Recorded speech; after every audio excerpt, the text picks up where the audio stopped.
جن کو رب کہے وَلَسَوْفَ يُؤْتِيكَ رَبُّكَ فَتَرْضَىٰ، حبیب تجھے اتنا دوں گا کہ تو راضی ہو جائے گا۔ تو جب حضور خود یہ آیتیں پڑھتے ہوں گے تو انداز کیا ہوتا ہوگا؟ کہتے وہ تھوڑی آیتیں سنی پر قربان جائیں میرا تو کو دل ہی بدل گیا۔ میں بڑا بہترین شاعر تھا، لفظوں کے تراشے مجھے خوب آتے تھے، الفاظ کے بام و در سے میں آگاہ تھا، اچھا ادب میں جانتا تھا، پر میں نے کہا یہ کلام، یہ انداز، لو انزلنا ھذا القرآن علی جبل لرأیتہ خاشعا متصدعا من خشیۃ اللہ، یہ انداز پتھروں پہاڑوں پہ جائے تو وہ ریزہ ریزہ ہو جائیں۔ کہتے ہیں تھوڑا سا پڑا قریب نے اور پھر نظریں جھکائے ہوئے حضور اپنے گھر گئے، سرکار چلے تو میں پیچھے پیچھے، حضور گھر میں چلے گئے تو میں نے دروازے پہ دستک دی، باہر آئے، سلام لی، میں نے کہا محبوبہ وہ جو آپ پڑھ رہے تھے تھوڑا اور نہیں سنا دیتے، تھوڑا اور نہیں تلاوت کر دیتے؟ کہتے ہیں رسول پاک نے نا پھر قرآن پڑھنا شروع کیا۔ میں کبھی بیٹھتا تھا کبھی اٹھتا تھا، جب حضور نے تلاوت مکمل کی تو میں نے آگے بڑھ کے ید اللہ والا ہاتھ تھاما اور دست مبارک پکڑ کے کہا سونیا، یہ مجھے کہتے تھے نہ سننا، میں نے زمانہ دیکھا ہے، میں کوئی عام آدمی نہیں، میں سردار ہوں، میں نے دنیا دیکھی ہے، مجھے قسم ہے جو آپ کی زبان سے نکل رہا ہے وہ بشر کا کلام نہیں، آپ مجھے کلمہ پڑھائے میں مسلمان ہونا چاہ کر۔ بڑے بڑے کفل ٹوٹے، حضرت عمر بھی آئے تو آئے قرآن کی تاثیر کی برکت سے۔ حضرت صدیق اکبر نہ اپنے گھر کے سین میں بیٹھ کے قرآن پاک پڑھتے تھے تو رویا کرتے تھے، روتے تھے۔ مکے کے کچھ سردار کٹھے ہو کے نبی کریم کی بارگاہ میں گئے، کہنے لگے ایک تو صدیق اکبر کو منع کرے کہ قرآن اونچا نہ پڑھا کرے، اور اگر اونچا پڑھنا ہے تو پھر ان سے کہیں پڑھ کے رویا نہ کرے۔ حضور نے فرمایا اپنے گھر میں بیٹھ کے پڑھتا ہے روتا ہے، تمہیں کیا ہے؟ یا رسول اللہ، یہ ابو بکر صدیق جب قرآن پاک کی تلاوت کر کے روتے ہیں نا تو ہماری بچیاں بھی رونے لگتی ہیں، ہماری عورتیں گھر کا کام کاج چھوڑ کے تو صدیق اکبر کے دروازے پہ کھڑی ہو کے روتی رہتی۔ حضور ان سے کہیں یہ قرآن سے جو شغف ہے ان کا، کہاں گئے مسلمان جو قرآن پڑھنے والے تھے، کدھر گئے؟ سارا کچھ ہی ہمارا موبائل لے گیا۔ میں کس طرح یہ بات بیان کروں کہ کچھ لوگوں نے رمضان میں بھی قرآن پاک ایک بھی ختم نہیں کیا، رمضان شریف میں بھی ایک قرآن پاک کی توفیق نہیں ہوئی، لے گیا سارا کچھ ہماری خوش گپیاں، کمال ہو گئی، ہم نے سوچا ہی نہیں، فکر ہی نہیں کی۔ سنگیوں واپس آؤ، قرآن پاک سے پیار کرو، قرآن پاک سے محبت کرو، قرآن کی تعلیم حاصل کرو۔ لوگ کہتے ہیں میں بوڑھا ہو گیا ہوں، زبان موٹی ہو گئی ہے، قرآن کیسے سیکھوں؟ 38.5 سال کی عمر میں کلمہ پڑھا حضرت صدیق اکبر نے۔ کچھ صحابہ ان سے بھی عمر میں زیادہ تھے تو بڑی عمر میں دین سیکھا کہ چھوٹی عمر میں سیکھا؟ ہمیں کیا ہو گیا ہے؟ قرآن پاک کی طرف توجہ کرو۔ میرے نبی پاک علیہ السلام نے فرمایا اس قرآن کی برکت سے اللہ قوموں کو عروج عطا کرے گا، اس کی برکت سے ہی قوموں کو زوال ہوگا۔ حضرت عائشہ صدیقہ کہتی ہیں حضور رات کو نماز کی نیت باندھتے تھے تو ایک ہی آیت پڑھتے تھے، ساری رات ایک ہی آیت پڑھتے رہتے تھے، روتے رہتے تھے، اور جب حضور روتے تھے تو جس طرح ہنڈیا ابلے تو آواز آتی ہے اس طرح حضور کے سینے سے آواز آتی تھی۔ جبیر بن مطعم کہتے ہیں میں بدر کے قیدیوں کے بارے میں بات کرنے آیا حضور سے، نبی پاک مغرب کی جماعت کرا رہے تھے، جب میں مدینے پہنچا تو مسجد نبوی کے باہر کھڑے ہو کے میں نے حضور کی تلاوت سنی۔ فرماتے بس میں تو بات کرنے آیا تھا نا، تو وہ آیتیں سنی تو مجھے یوں لگا مجھ پہ بجلیاں گر رہی۔ کون ہے جو میرے دل کے کفر اور کفل دھو رہا ہے؟ بس قرآن سنتا گیا اور رب مجھے ایمان کی توفیق عطا فرماتا گیا، میں نے کلمہ پڑھ لیا، مسلمان۔ قرآن ہی ہمارے ہر مسئلے کا حل ہے، میں کیا کروں؟ قرآن پڑھتے ہیں ہمارے ہاں پر قبروں پہ پڑھا جاتا ہے، پر ختموں پہ۔ کیا قرآن پاک کا یہ حق نہیں تھا کہ وہ شادی والے دن بھی پڑھا جاتا؟ کیا قرآن پاک کا یہ حق نہیں تھا کہ وہ اسمبلی میں بھی پڑھا جاتا؟ قرآن پاک نہ شکایت کر رہا ہے، شکایت کرتا ہے کہ ان لوگوں نے نا مجھے ختموں پہ پڑھا ہے، اسمبلی میں نہیں پڑھا۔ وزیر اعظم کے خطاب سے پہلے تلاوت ہوتی ہے تو یہ تلاوت کے بعد یہ اعلان کیوں نہیں کرتے کہ ہم کریں گے وہ جو قرآن کہے گا؟ صدر کے خطاب سے پہلے تلاوت کراتے ہو تو یہ کیوں نہیں کہتے کہ اب ہوگا وہ جو قرآن کہہ رہا ہے؟ اسمبلی کا اجلاس تلاوت قرآن پاک سے شروع کرتے ہو تو یہ بھی تو کہو نا قرآن کے مطابق فیصلے ہوں گے۔ عدالتوں میں قسمیں اٹھانے کے لیے قرآن دے گیا ہے، اس پہ ہاتھ رکھ کے کہو جو کہوں گا سچ کہوں گا۔ آج کے بعد وکیل بھی ہاتھ رکھے نا قرآن پاک پہ، جج بھی ہاتھ رکھے قرآن پاک، گواہ بھی رکھے، ملزم بھی رکھے اور مدعی بھی بتائے کہ اس نے پرچہ صحیح درج کرایا ہے، اس نے صحیح درج کرایا ہے، نام صحیح لکھوائے، اور یہ سارے بتائیں جج سے لے کر ملزم تک کہ ہم فیصلہ وہ کریں گے جو قرآن پاک نے ہمیں کہا۔ صرف قسموں کے لیے رہ گئے، دو صورتیں پڑھنی نہیں آتی اور تم بیچ میں قرآن پاک کو لا کے قسمیں اٹھاتے ہو۔ وہ تاجر جو دکان شروع کرنے سے پہلے تلاوت کراتا ہے کس لیے کراتا ہے؟ کہ میں تجارت قرآن پاک کے مطابق کراؤں گا، اس لیے کراتا ہے۔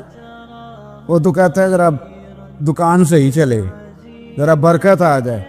برکت نری تلاوت کرانے سے نہیں آئے گی، قرآن کے مطابق تجارت کر، پھر زیادہ برکت آئے گی۔ نبی پاک صلی اللہ تعالی علیہ وسلم کی حدیث اور روایت کرتے ہیں حضرت سلمان فارسی رضی اللہ تعالیٰ عنہ،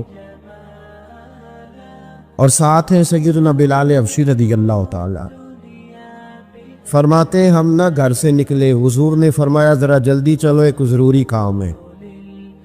فرماتے ہیں بڑی تیزی کے ساتھ آج روٹین سے ہٹ کر محبوب نے تیز تیز قدم مبارک اٹھائے، تیز تیز، اور فرماتے ہیں ایک گلی ہم نے کراس کی، دوسری گلی میں جو پہنچے تو پھٹے پرانے کپڑے، سادی سی بی بی، اور حالت بتاتی تھی کہ بیچاری کسی غریب گھر کی ہے۔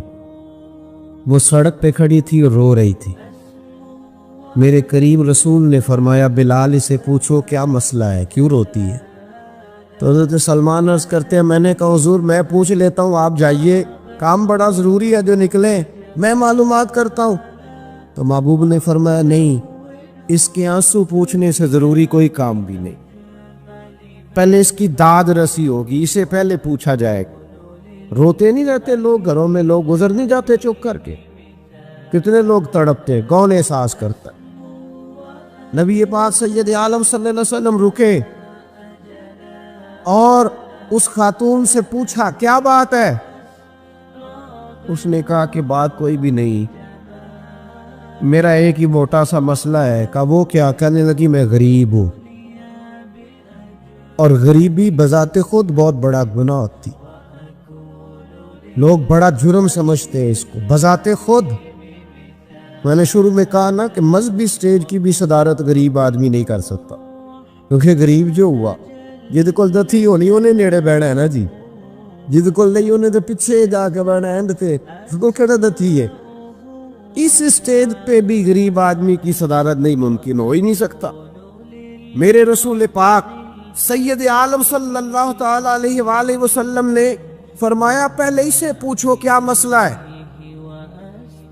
وہ کہنے لگی میں غریب ہوں، بوڑھی ہو گئی ہوں، ساری زندگی غلامی میں گزاری ہے، تیل لینے آئی تھی 5 دینار کا، بوتل میں تیل بھروایا ہے، اور اب بوڑھی ہوں نا تو کمر درد کرتی ہے، پیر پیچھے موڑا ہے تو میں گری ہوں، تیل زمین پی گئی ہے، اب زمین تو واپس نہیں کرتی، لیکن واپس جاؤں گی تو ایک یہودی عورت کی ملازمہ ہوں، وہ درے سے مارے گی، کھال ادھیڑ دے گی، میں بڑی پریشان ہوں، اب نہیں مار کھائی جاتی، ہڈیاں بوڑھی ہیں، قربان جاؤں۔ حضرت بلال کو حضور نے حکم دیا، فرمایا دوڑ کے گھر جا 5 دینار لا۔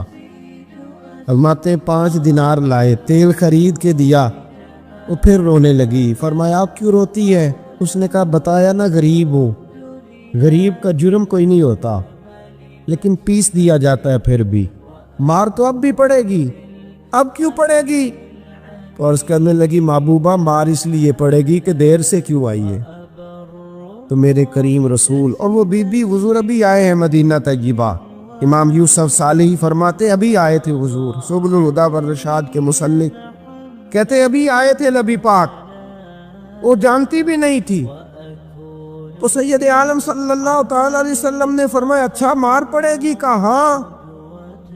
او بھائی کونسلر جو کل آپ کو کہہ رہا تھا نا میں آپ کا خادم ہوں، کونسلر بے گناہ، بلکہ ہمارے ایس ایچ او صاحب اگر چودھری پہ پرچہ آ جائے تو اس کو ٹیلی فون کر کے پوچھتے ہیں صاحب جی تہاڈے خلاف درخواست آئی ہے، کی کرنا ہے؟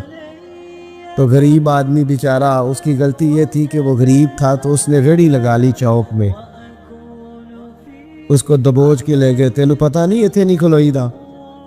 اس کے پاس کل انویسٹمنٹ ہی 5000 تھی، سارا لے گئے۔ پھر وہ کونسلر صاحب کے پاس چلا گیا، سر میرے نال چلے آدھے ذرا میں تھانے جانا ہے۔ انہوں نے کہا گڈی کرائی آ، پیسے ہیں نہیں ایویں تھانے جائی دا ہے۔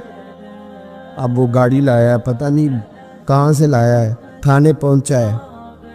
اور یہ ہے ہمارا حال کہ وہ ایس ایچ او بھی بیٹھا ہے کرسی پہ اور کونسلر بھی کرسی پہ بیٹھا ہے اور وہ غریب پیروں میں بیٹھا ہے اور ہاتھ باندھ کے کہہ رہا میری ریڑھی دے چھڈو، میری 4 دھیاں نے تو میں شامی کھانا کھانا۔ کدھر گیا امت کا وہ ذوق؟ ساری زندگی نعتیں سننے والوں بتاؤ تو صحیح، نعت نے تاثیر کیا دی ہے روح؟ اگر ابھی بھی گھاڑی غریب کے پاس کھڑی نہیں ہوتی تو پھر کیا اثر ہوا ساری زندگی نعت سننے کا؟ میرے مصطفیٰ کریم سید عالم صلی اللہ تعالی علیہ وسلم نے فرمایا اس خاتون سے، یہاں کونسلر ساتھ نہیں جاتا، کہتا کر دیا ٹیلی فون، سویرے 9 بجے پہنچ جانا۔ پر کائنات کی سب سے معزز شخصیت حضرت سیدنا بلال حبشی رضی اللہ تعالیٰ عنہ فرماتے ہیں میرے نبی پاک نے فرمایا بی بی چل میں تیرے ساتھ چلتا ہوں۔ گویا اللہ کی ساری رحمتیں اس کے ساتھ ساتھ چلنے لگی، اور آگے آگے نہیں، ساری کتابیں پڑھ لو، وہ پھٹے پرانے کپڑوں والی بی بی آگے آگے اور اللہ کے کریم رسول پیچھے پیچھے، ساری گلیاں اس نے پھرائی، مدینے کی صحرا آ گیا، ایک دروازے پہ دستک دی، مالکن آئی، وہ بی بی بعد میں کہتی ہے میں بھی بڑی ڈاڈی تھی، طاقت ہی نہیں تھی میرے سامنے کو کھڑا ہو سکے، لیکن جب میں باہر نکلی تو میں نے نور کے حالے میں لپٹی ہوئی ایک عظیم ہستی کو دیکھا۔ فرماتے محبوب کے گورے چٹے رنگ کے اوپر کالی زلفیں اور محبوب پاک کی مقدس آنکھیں جب تک بات کرتے رہے نظریں زمین پہ جھکی رہی۔ شرم و حیا والے رسول نے بڑے میٹھے، بڑے دھیمے، بڑے خوبصورت لہجے میں کہا، بریلی کے امام فرماتے نیچی نظروں کی شرم و حیا پہ درود۔ بڑے دھیمے لہجے میں فرمایا تیری نوکرانی ہے تیری؟ عورت کہتی ہے میں تو حضور کے جلووں میں محب ہو گئی کہ سادگی میں اتنا حسن میں نے دیکھا ہی نہیں، تیری نوکرانی ہے؟ کہا ہاں۔ میرے محبوب نے فرمایا بیچاری کی غلطی کوئی نہیں، اسے ماردہ نا، اس سے تیل گر گیا تھا، نیا خریدتے دیر ہو گئی، رو رہی تھی تو میں سفارش کرنے آیا ہوں۔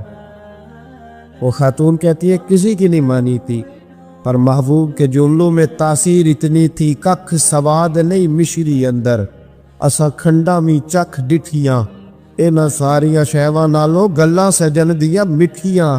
فرماتے نبی پاک صلی اللہ تعالی علیہ وآلہ وسلم نے فرمایا کچھ نہ کہنا، کہنے لگی نہیں کہتی، میرا وعدہ رہا کچھ نہیں کہوں گی۔ اب میرے حبیب نے پھر نظر اٹھائی اور اس غریبنی کی طرف دیکھا اور فرمایا تو اگر کہے تو میں جاؤں، تو اگر کہے تو میں خود بھیک دے، خود ہی کہے منگتے کا بھلا ہو، تو اگر کہے تو میں جاؤں۔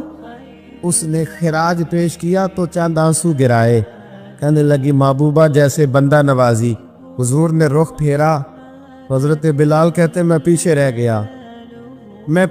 گیا تو وہ دونوں بیویاں دوڑ کے میرے پاس آئی، کہنے لگی بتا تو صحیح ہے کون، یہ بتا تو صحیح کون تھے؟ تو حضرت بلال کہنے لگی تم نہیں جانتے؟ جناب بلال فرمانے لگے یہی تو ہیں جنہیں اللہ نے سچا رسول بنا کے بھیجا ہے۔ بیبیاں دوڑ کی آئی، کہنے لگی محبوبہ دروازے تک آئے ہو تو خالی تو نہ لوٹاؤ، مہربانی فرماؤ ہمیں بھی کلمہ پڑھا دو۔ ایک واقعہ سناتا ہوں خواجہ معین الدین اجمیری کا۔ عطائے رسول ہند الولی حضرت خواجہ معین الدین اجمیری رحمت اللہ تعالی علیہ، میرے حضرت صاحب فرمایا کرتے ہیں ہم کٹر قادری ہیں، پر ہم کھل کے یہ بات مانتے ہیں کہ ہندوستان کے بادشاہ کا نام معین الدین اجمیری ہے۔ یہ ببانگے دول مانتے ہیں۔ بہرحال ہند الولی حضرت خواجہ ہے اجمیری ہے۔ خواجہ اجمیری جب نئے نئے آئے نا یہاں اجمیر شریف میں، آپ نے خیمہ لگایا تھا، کپڑے کا خیمہ لگا کے اس میں رہتے تھے۔ تو ایک نوجوان تھا، وہ باہر رہتا تھا اجمیر سے، تو وہ آیا کچھ دنوں کے لیے، پڑھائی سے فارغ ہو کے، اجمیر کا رہنے والا تھا لیکن باہر رہتا تھا۔ جب یہاں آیا نا، وہ عصر کے بعد وہ گزرتا خواجہ اجمیری کے خیمے کے سامنے سے، جھونپڑی کے سامنے سے، تو خواجہ صاحب عصر کے بعد بیٹھ کے رویا کرتے تھے۔